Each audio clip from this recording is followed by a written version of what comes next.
Yo, what's going on, snipers, and welcome back to our Detroit Red Wings franchise mode here in NHL 21. So in last episode, we had the last half of the season simulation. We also made a small trade just to give our team a little bit more of a strength in terms of our bottom six. We picked up a guy that could actually win a lot of faceoffs in Kirk Bloodhoff from the Carolina Hurricanes, and he actually did really well for us, having 15 points in 36 games.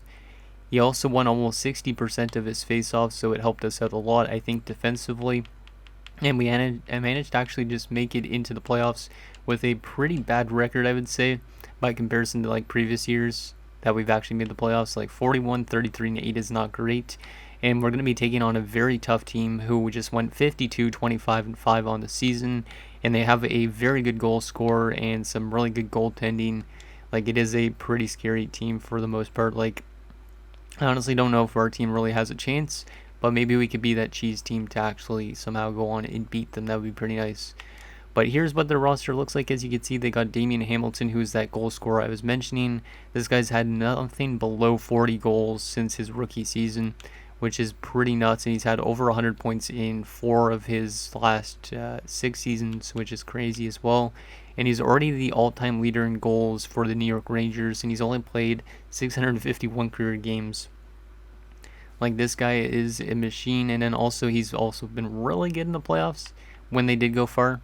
And then they won a Stanley Cup in that 2036-37 season. They lost in the finals in that 2035-36 season. So this team has won 2 Stanley Cups in the last 5 years.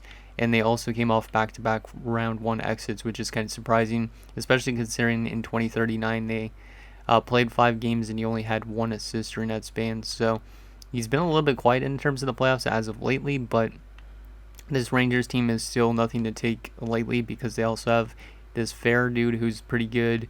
They have an injury, though, at the moment to one of their better top 6 players, so that's why their forward core looks a little bit weak. But that guy will be out for the entire round. But you can see they got some really good complementary players and very good center depth. So I don't know if we really have much of a shot. Like, if we can take advantage of their defensive core, I think we might be able to. Thomas Larson, being one of our former players, is also there in his first season. He had 28 points this year, so definitely got to watch out for him because he's an offensive defenseman.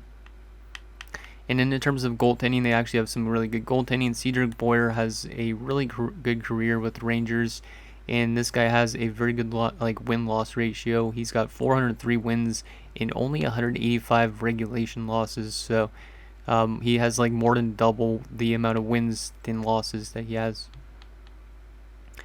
So yeah, this is going to be a very tough matchup, but it should be interesting to see if we could actually win. They also actually do have Michael Wong, who's depth, but they aren't using him, so he's barely played, and I don't think he'll get into this round at all. So anyways, let's get into this first round matchup and see if we could pull off an upset somehow against a 52 winning team. I don't think it's going to happen, but you never know. We could end up being that cheese team that eliminates a lot of other teams. First time in the playoffs in 3 or 4 seasons, I think, as well. So this is going to be a pretty interesting thing to see if our team could actually do good. This is the first time Stevenson's actually been in the playoffs because he came in like the year after we actually made the playoffs last, I'm pretty sure. So here we go. Let's get into game number 1 in New York. See if we could take a 1-0 series lead here on the road. First period, and it's scoreless, so I'll take that. Anytime you could shut down a guy like Hamilton for an entire period, that's a good thing. Now, they are shooting us 13-4, which is not a good thing, so hopefully we can get a little bit more opportunities in the second period, and hopefully we could somehow limit their chances a little bit. Second period, and we're down only by 1 goal, so that's not terrible. Savonin opens the scoring for us. He had 50 goals this year, which is our first 50-goal scorer, I think, ever in this franchise mode, which is kind of crazy. But then Damien Hamilton answers back, so we got to somehow contain that guy. He manages to get on the board in game 1, which is not good that he's already scoring. Also, Galvin scores for them. They give them a 2-1 lead. Shots are 23-12 in favor of the Rangers, but we are only down by 1 goal, so we're still in this game. Let's see if we can tie this one up in this third period. Power play opportunity. Come on, boys. We don't score on it. Hopefully Savonin can keep scoring more goals, and same with Dika or something. Power play opportunity, we don't score again. We need to be a little bit better on our special teams, and look who it is. The guy I just mentioned, Isaac Dika, scores his first ever playoff goal It is a 2-2 game. We are going to overtime in game 1, which is already an accomplishment considering this Rangers team won 52 games. Shots are 34-22 in favor of New York, but we have an even game. Let's see what happens here in overtime of game 1. Who wants to be that hero for us? Power play opportunity, come on. We don't convert. We've had a lot of power play chances to score, but we can't convert, it seems like, on them. And the Rangers are going to win, though, in overtime as Fair scores the winner on the power play. And Turnstrom was actually starting that game, so I should maybe go to Stevenson for next game, even though Turnstrom wasn't that bad. But I didn't realize Stevenson wasn't getting the start. But so, not a bad game for the first game, even though we did lose it. I think it's not a bad game from a team that just made it back into the playoffs against a very tough team that has won like 2 cups in the last little while. So Savonin from Matthews and Dingman, and Dika from Dingman and Matthews. So the veterans coming through with some points, and then also Dika got a goal. So Fair the first star, Galvin the second star, and Matthews the third star with 2 assists. I think I'll go to Stevenson for next game just to give him an opportunity in the playoffs as well, because I didn't realize Tarnstrom was actually going to get more of an opportunity than him, because Tarnstrom actually played more games than Stevenson this year, which is not really what I was hoping for when I signed Tarnstrom, even though he does have the better overall technically. So yeah, we're going to go to Stevenson for this game. We might just flip between the two of them, and I think I'm going to also throw Stapleton in the lineup just because I don't want him to lose morale, because he's already lost a lot of morale because he barely played this year. So we'll get him back into the lineup and let him play at least like maybe 2 games in a row just to see if his morale goes back up a bit. So here we go, game number 2, still in New York, looking to bounce back from that OT loss. Let's see if we could tie the series up, headed back home, because that would be pretty nice if we could do that. Not expecting us to, but who knows, never know if it could happen. First period, down 2-1. So Isaac Dika gets his second of the series, so good to see him scoring in the postseason, but then Bobolov scores 2 goals in the span of 4 minutes. And yeah, we're down 2-1 and being outshot 12-7 after the first period, so once again, not a bad opening period to be actually kind of close with the Rangers, because I expected them to score like 5 goals in a period or something like that. Second period, then, well, maybe there's goals that they needed. 4-1 for the Rangers now. Hamilton scores again, and Big scores. Yeah, I don't think we really have much of a chance against this Rangers club, to be honest, but if we could at least maybe steal 1 game and maybe give our team some breath of like fresh air for next season, I don't know. Shots are 23-18 in favor of the Rangers, but we're down by 3 goals. We opened the scoring, but we've allowed 4 straight. Let's see if we can get any goals here in this third period. I hope we could at least take 1 game on home ice. There's another goal from Malhotra, and there's another one from him. 6-1. Savonin makes it 6-2 to get his second of the series. So Savonin and Dika seem to be the only guys scoring, which kind of makes sense because they're both snipers, but we need to get the rest of the team getting some goals. Malhotra makes it 7-2 with a hat-trick in the third period.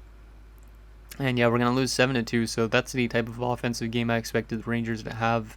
And yeah, we just haven't been able to score a lot against them. But then again, they are they might have won the President's Trophy this year, I don't know. But Dika gets the first goal of the game from Garrison and Powell, and then we had another goal from Savonin from Biggs and Matthews. So Matthews has got 3 assists in 2 games. Savonin's been good and Dika's been good, but everybody else has been a little bit quiet. How's the plus-minus situation? Geez, -5 for Matthews. Wow, that top line got absolutely shredded in that game. I didn't even realize it was that bad, and Stevenson played terrible in his first ever playoff game, I just realized. So we will go back to Turnstrom, I think. Yeah, we'll go back to Turnstrom because game 1 was a lot closer. I don't know if we should have maybe started Turnstrom for back-to-back games, but I needed to get Stevenson some opportunity just to see how good he is. Like last time Stevenson would have played in the playoffs was in the AHL, and he wasn't that great when he did, I'm pretty sure. So I guess it makes sense that he's not a good playoff goalie. Because, yeah, look at his stats from when he played in the playoffs in the AHL. And then it seems like there's a little bit of a trend. His first ever playoff game allowing 7 goals. It's not too great. So hopefully Turnstrom can get us maybe a win on home ice and get us a little bit back into the series. I think we will take Stapleton. Yeah, Stapleton was a -3 in that game. So yeah, we'll go back to Stewart. Even if Stapleton complains, at least he's locked up long term, so his morale will go back up when we start winning games, maybe again next season. So that's our only change for our roster, is bringing Stewart back in and changing back to Turnstrom for Game 3. We are now on home ice, so hopefully we could use this a little bit to our advantage and get the series back knotted up. If not, it's not the end of the world. Like I said, this is a learning experience for this team mostly because a lot of these young guys have not had any playoff experience so far. First period of Game 3, and well, that's not what I wanted to see. Turnstrom allows 3 goals in the opening period on 15 shots. Yeah, there's no way we're going to be able to win a game against the Rangers. I don't think. They're just too good. Zajac gets 2 goals, one of them on the power play, and Kruger gets a goal. Shots are 15-8 in favor of them as well. Second period, and still down 3-0, so a better period there. But we're still down by 3 goals to start a third period. And we're being outshot 25-18.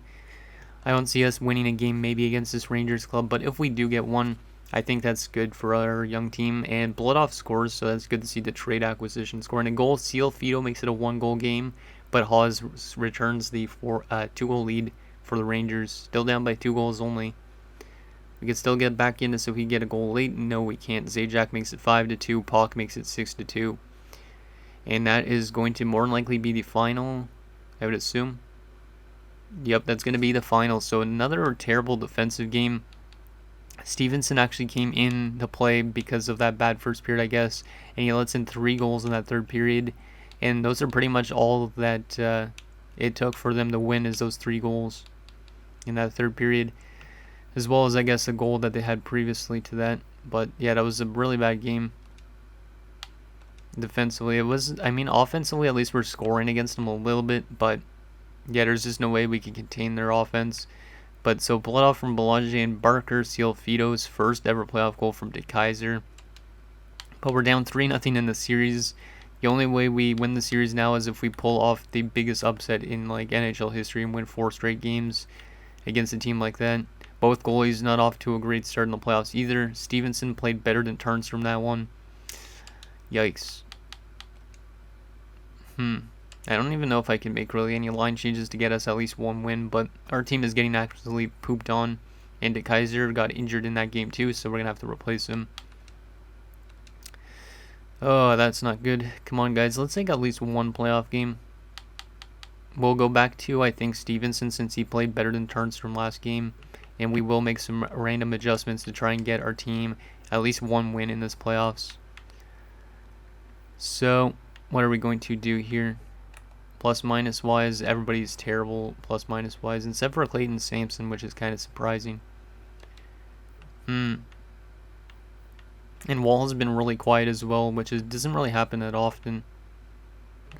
I think for offense, what do we gotta do? I think I'm gonna move Bloodoff down to the 4th line, take Hobbs out, and then I'm gonna put in Wisnowski, because Wisnowski, when he did play, he put up a lot of points in the NHL, so I'm going to give him an opportunity. Move Bloodoff to the 4th line. DeKaiser apparently lost morale because of ice time when I put him on the 4th line. Just not good. What can we do? Let's swap Savonin and Dika, because Savonin, even though he's a great goal scorer, he apparently has better chemistry with the 2nd line, and yeah, we'll just move Dika up, I guess. Do something like that, yeah. And we'll move Wisnowski to the wing, actually, I think, because Belanger's a better face-off man. So we'll do that. A little bit of adjustments. Maybe also adjust our defensive pairings a little bit.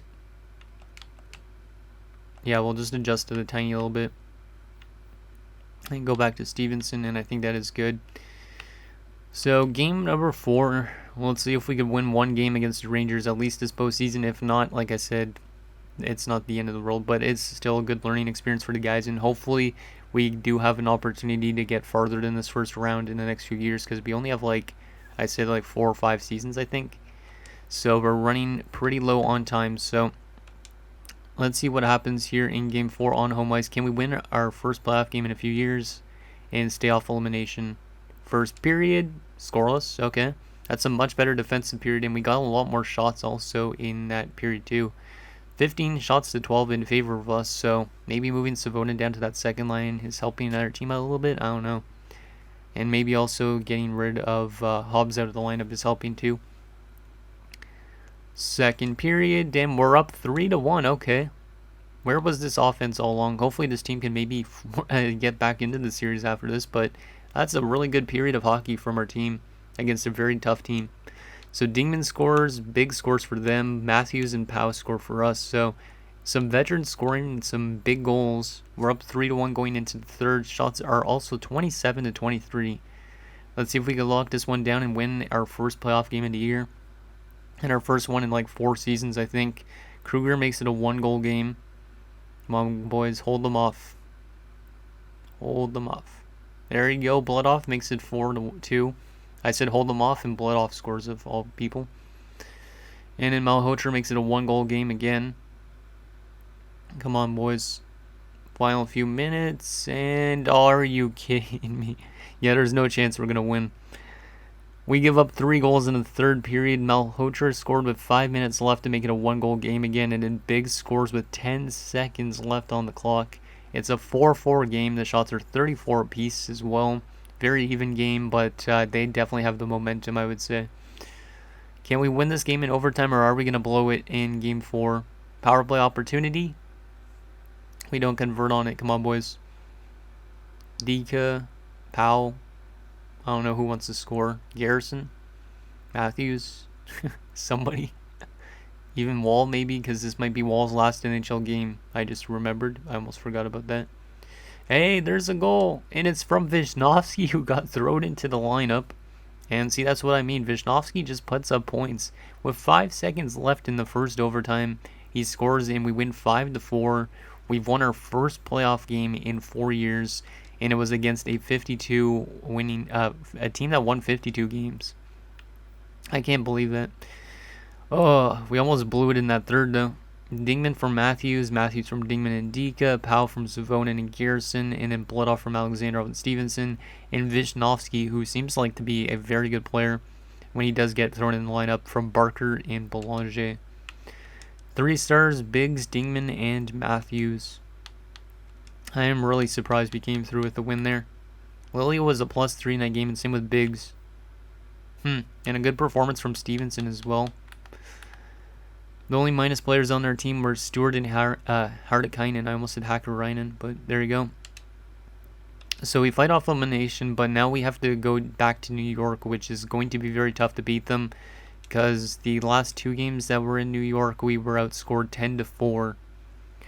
The last game we were actually in New York, we lost 7-2. So I don't think we're going to win this game, but if we could force a game 6, that'd be awesome. Obviously, we got to take it one step at a time.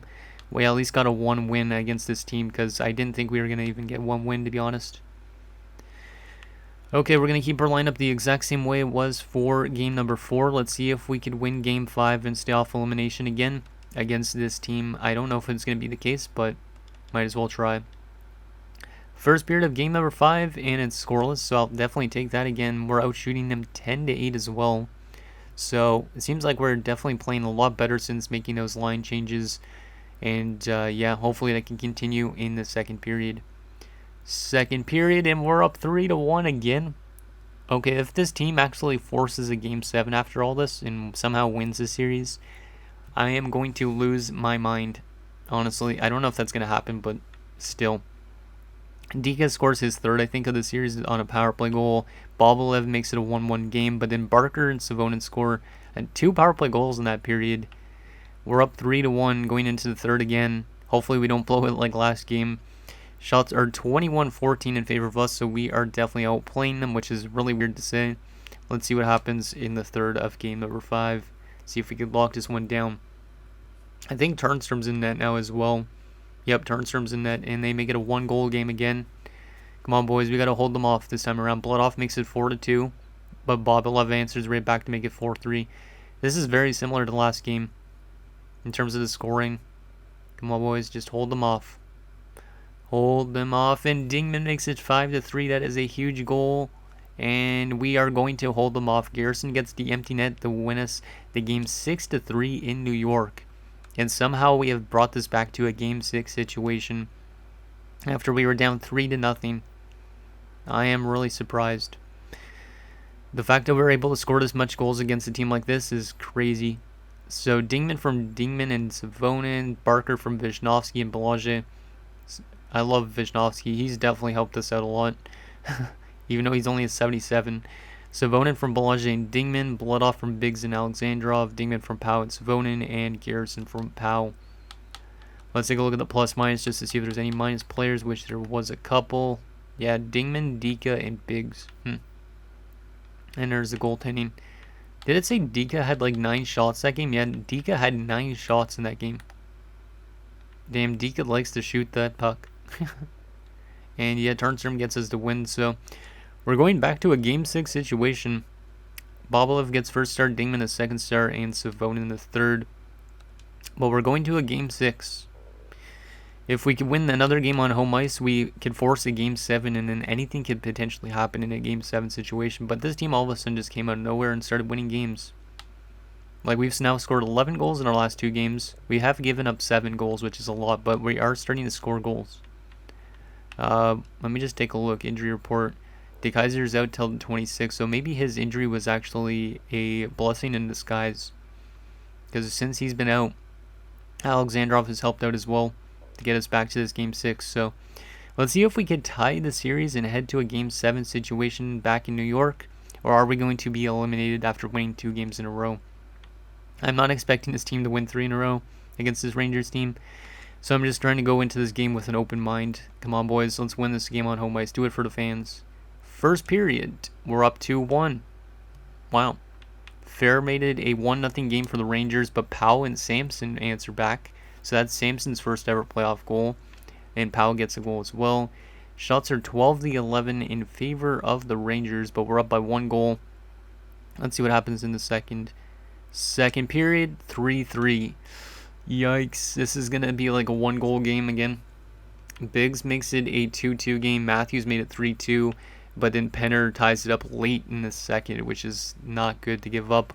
We're being outplayed 28-19 in shots, but it's an even game. Come on, boys. Come on, Turnstrom. You got to stop pucks, too. We can do this, boys. Force a Game 7. I believe in this team somehow. Penalty kill. Nicely done. Penalty kill again. You got to stop taking penalties, though, in a third period situation. And, yep, I knew that was going to happen. Damien Hamilton makes it 4-3. We just could not contain Damien Hamilton, and is that it? That is it. We're going to lose in 6 games, as that late power play goal from Damien Hamilton proves to be the game-winning goal. I just felt like after we had that bad second period that our team was going to fall apart, especially with that late goal against. But we're eliminated in the first round, but I think it was a good effort against a team that is way better than us. So Powell from Garrison and Barker, Samson from Belanger and Wisnowski, and Matthews from Dingman and Biggs. But unfortunately, we lose in round 1. Minus players, there was a couple, Savonin, Powell, Samson, and Wall. Hopefully that's not the last NHL game for Savonin, and hopefully not for Wall either. I mean, maybe for Wall to an extent, so we could get like Stapleton back into the lineup full time. Hopefully not for Savonin. Hopefully Savonin comes back, because Savonin is one of the best goal scorers of all time, and we want to have him back in our lineup, I think. Especially after having 50 goals this year. 3 stars of that game. Hamilton the first star with the game-winning goal. Matthews the second star. Powell the third. Really sucks to lose, but I think it was a good effort from a team that really didn't have any business winning 2 games against the Rangers. So let's take a look at our player stats for that first round, and then we will sim up to the like awards and the retirements and all that, and then that'll be pretty much it for this episode. I feel like the Rangers are definitely going to go on and win the Stanley Cup, though, and just because they are a very good team. So Matthews, 6 points in 6 games is pretty good. Yeah, we actually had some pretty good offense, and then like I said, Wisnowski comes into the lineup and goes point per game. So taking Hobbs out actually made sense for our team, it seems like. Left wing wise, Savonin was really good, 6 points in 6 games, but he was a -6. So our top line was out there a little bit too much for goals against. Dika was also pretty good. Good to see him getting some goals in the playoffs. Dingman was really good, 8 points in 6 games. We could have probably used a little bit more goals from him. Tom Barker was decent. Garrison was decent. Alexandrov was pretty good when he played. Cialfido was a bit quiet with that 1 goal in 6 games. And then DeKaiser had 1 assist in 3 games before his injury. Defensively, Biggs and Samson were the only defensemen with points. So I think because Wall didn't put up points, that kind of hurt our team a little bit. But at least he was an even 0 in terms of defense. Lilly was solid defensively. Same with Stewart, and Stapleton barely played as well. But yeah, we definitely needed to get a little bit more offense from our blue line. And then goalie-wise, the better of the 2 goalies was Turnstrom, but both of them played decently near the end of that series. But both of them really struggled in the beginning. So that is that. Let's sim to the awards and find out who wins the Stanley Cup this year. My guess is it's going to be the Rangers, but I honestly have any idea who it's going to be. Let's just go best lines because we're not going to be playing another game this season. Apparently, Wall was stripped of his alternate captaincy at the end of that, which makes no sense. But hopefully he retires because we definitely need to get in our younger defenders. So we're not at retirement yet. We need to re-sign with the Detroit Red Wings. Boom. For the rest of this franchise mode. Philadelphia's going to win the Stanley Cup. Okay. And Chicago's going to win the AHL. Philadelphia winning the Stanley Cup. I don't know what's on their roster. Let's take a look at what their roster looks like for fun. Since we're getting really close to the end of this franchise mode series anyways, might as well take a look at some of these rosters when they win the cups. So they have Evans, Yolonen, oh yeah, that guy. Actually, I should take a look at their playoff stats instead of the regular season though. Just so I could actually see who was playing with them in the playoffs. So yeah, Evans, maybe. Yeah, they had some really good players. Obviously, Yolonen being that really good defenseman. Yeah, that's a pretty good team for the most part, looks like. And then goalie-wise, they have Jesus, Wall. And when you have Jesus, the Wall goalie, you're going to win the Stanley Cup. Jesus Wall, I don't know. But this guy's only played 2 seasons. And he's apparently a really good playoff goalie. Really cool name, though. So Philadelphia winning the Stanley Cup, okay. Let's take a look at those awards. So Philadelphia winning the Stanley Cup, and then Minnesota won the President's Trophy. And it was an Edmonton and Philly Stanley Cup Finals, which I believe was the Stanley Cup Finals back in like the 80s, if I'm not mistaken. So that's kind of cool. Valahady wins the Art Ross in the Hart. Yolonen's going to win the Norris and the Stanley Cup this year. Valahady wins the Bing. Ouellette wins the Calder. Evans wins the Conn Smythe for the Flyers. Punos wins the Vezina for the Colorado Avalanche, our former goalie. Redmond wins the William M. Jennings for the Islanders. Actually, him and Wolf. Packard's going to win the Bill Masterton. And then that's the same female coach, wins the Jack Adams for back-to-back seasons. So shout out to probably Nora Waite, I would assume. And then Valahady wins the Selke, the Lindsay, and the Richard. Jeez. I don't think I've seen a player win the Richard and the Hart and all that stuff, and also win a Selke. So this guy literally won like 5 awards this one season. This guy's incredible. Toronto's definitely going to be a tough team to beat in terms of playoffs and stuff like that down the road. And then AHL-wise, any awards for our AHL players? No, none whatsoever. Okay. Now comes the moment of truth. Are we going to lose anybody to retirement? I have no idea. Let's take a quick look first, though, at those players that could retire. Just so you guys can see what their face looks like in case you haven't seen them yet, which you might have seen them. Looks like they already sent... yeah, the AI decided to put Wall down in the minors. I don't even know why to do that. But at least they don't go through waivers at the end of the season. But there's Wall. He was a very good defenseman for us, and he probably will retire this year. There's a good chance. He's got a really cool hairstyle. One of the best defensemen probably that the Detroit Red Wings have had, other than like Nick Lidstrom. And then also another player that we could potentially lose is the one-season hero in Kari Savonen. I'm really hoping he doesn't retire though, because I definitely want that goal scoring back again next year. Big, tall dude. One of the best goal scorers of all time. And also he has green laces, which is pretty dope. So anyways, that's who we could lose to retirement probably. Hopefully we don't lose any of them. But if we lose a Wall, it's not the end of the world. But losing Savonen would be probably pretty big for us, because our offense won't be as good next season unless we bring somebody good in. So let's sim and find out who retires this year. Who are we going to lose in 2040? So first, New Jersey, Columbus, Buffalo, Nashville, and Tampa have the top 5 picks. Buffalo's actually got 2 picks in the top 10, which is kind of crazy.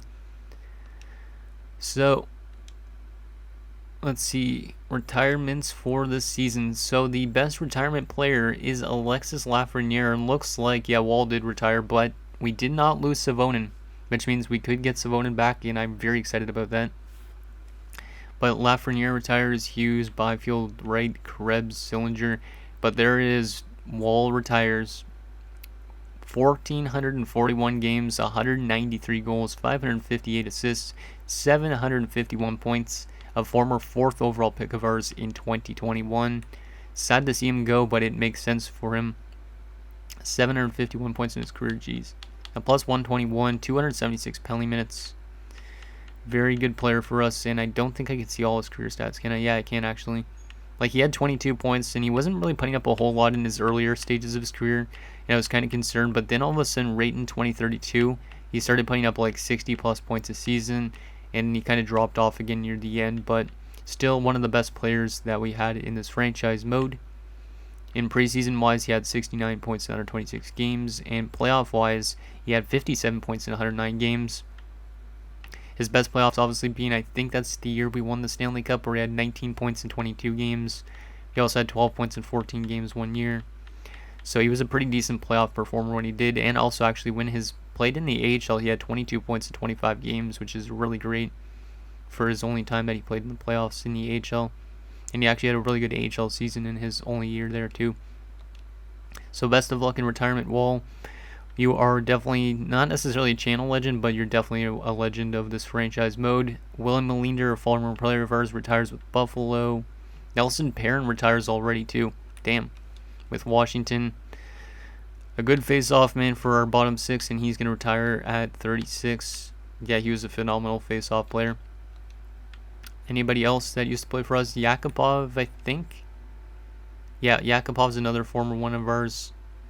Was a depth kind of defenseman for us for a little bit. Nothing too huge, though. And I think that might be it for former players and current players. Actually, Ola Ekman Larson's another one. He was an undrafted player, put up 3 assists in 11 games. Interesting. And then goalie-wise, Jalen Ritchie's the best goalie to retire this year, followed by Ty Nielsen, Ron Reed, etc. So no former goalies of ours, I think. Actually, Dmitry Turikov was, wasn't he? No, that's a different Turikov. Okay, I was thinking of a Turikov from the AHL, but that's not him. Our Turikov that was in the AHL is a lot younger, I think.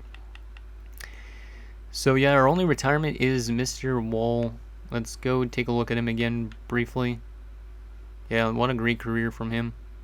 Where did he even come from again? Poland, of all places. The Polish defenseman.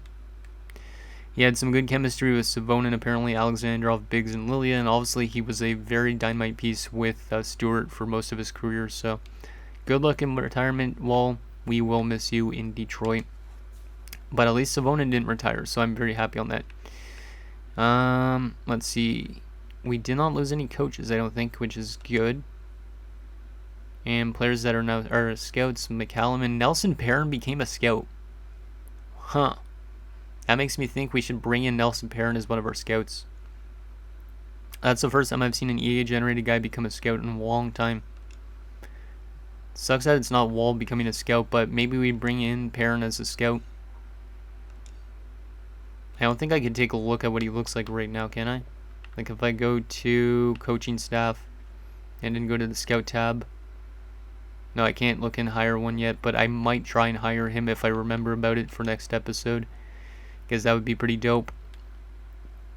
Okay, let's take a quick look at the draft class and the contract situation, and that will be it for this episode. So there's a franchise level playmaker going first overall this year. Not that we have first overall. We probably have a really low pick though, still like 18 or 20 or something around there, which means we could get a top 4 defenseman or a top 6 D-man, which is not too bad. So we're definitely going to find something to help us out and maybe speed up a rebuild for the last few years of this franchise mode. Any low leads out of curiosity to pin? Because if there is, maybe we'll take one in the draft. Maybe this Jones dude. And he doesn't look fantastic, but maybe decent. And there is Mira as well. Okay, let's take a quick look at the contract situation, and that'll be it. Who is up this offseason? So Deke is going to need a new contract coming off his RFA contract. He wants 7.2 for 4 years already. I'll probably lock him up on an 8-year deal because we'll probably have the cap space. Garrison's going to need a new contract, which is going to be a little bit pricey. Powell is going to need a new contract, pricey as well. Savonin wants $9 million. He's going to be pricey even though he's dropping off a lot. And then DeKaiser, at least he's an RFA. Belanger is an RFA still too. But we're going to have some expensive contracts to dish out for sure. So hopefully we can get most of these guys back for renewal. And then in terms of goaltending, we got Turnstrom that we need to get back. Let me take a quick look at the unsigned guys, just in case. So it looks like we might give Aubrey his ELC this year as well. So anyways, guys, that's going to do it for this episode of our Detroit Red Wings franchise mode. So in next episode, we will have the draft and re-sign stage as we look to continue building up this team for the last few seasons. And hopefully this team can maybe get another shot at a Stanley Cup near the end of this franchise mode. So let me know what you guys think down below, and I'll see you guys next time.